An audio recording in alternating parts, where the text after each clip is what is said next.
On September 11th, 2001, I was on a golf course outside of the city of San Antonio.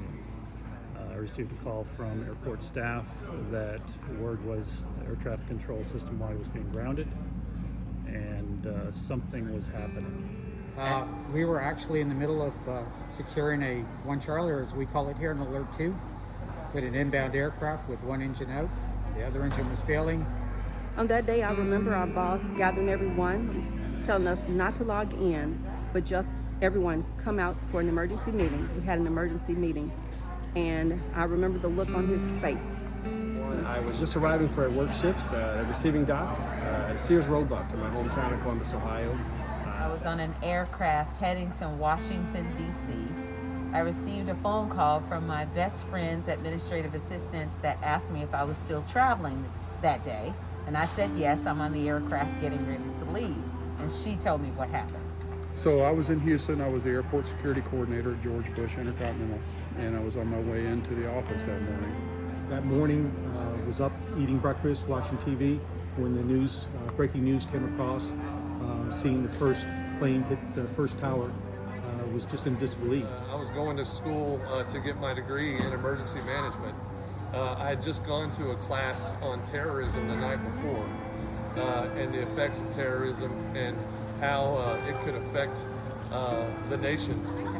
I was actually at the old terminal here at the airport, the terminal that had the rotunda. I remember at gate B4 being there and watching the small TV there, and we were thinking that a small airplane hit the first tower. Then learning and hearing on the radios that all aircrafts need to be grounded, and that's when we knew everything was going, something bad happened. Disbelief. It was about 11:30 in the morning when I finally got a chance to come off the airfield, and I saw the first news clip of the aircraft hitting the World Trade Center, and it was this can't be real, this can't be happening. It was at that time I immediately thought it was a disoriented pilot in a small aircraft of some sort. So we continued on with the meeting. And then 17 minutes later, he came back in and said a second plane had hit. We immediately turned on the television, and it was at that point we knew we were a nation under attack. I felt just numb. I did not know how to act. I did not know what to feel at the time. It was a very scary feeling. We come down, the ramp guys had the televisions on, and they were watching this building in New York, one of the towers burning. And we're looking at it. Next thing you know, we see another aircraft coming in and hitting the second tower. The feeling of this can't be real. Anger obviously came across during the rest of the meeting. Sadness came across because we knew that there were many that had lost their lives already. The main thing I remember was just the upheaval in the industry that presented, and the fact that everything was shut down for several days across the country, which is unprecedented. Say it changed our world, as we all know, in so many ways, but just from a simple standpoint for our personnel we had here, one of the activities it led to was we had to start screening people's check bags ourselves by hand, looking through their personal belongings in their bags. And our personnel had never done that before in their lives. And some of them struggled with that because their job had changed forever.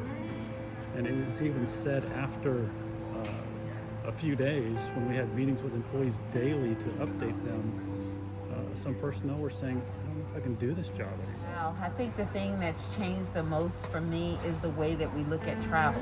We used to take that for granted.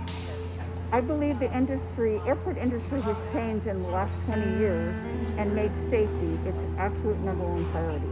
The threat to aviation is still alive and well. There are unfortunately people out there that still want to do harm. My job here at the airport is a frontline worker providing security and safety is to ensure that doesn't happen. We just still are here.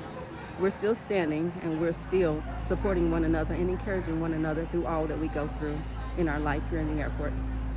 It's not just the uniformed TSA officers or the police officers everyone has a vested interest in the security. We remember those that that lost their lives that day, and because of them, I mean, it's just a different world now. So 20 years later, as we approach, September the 11th of 2021, I think about the 2,977 innocent men, women, and children that lost their lives that day. And TSA, together with our airport authority, our stakeholders, we all come together to ensure that we don't have an attack like that, not on our watch.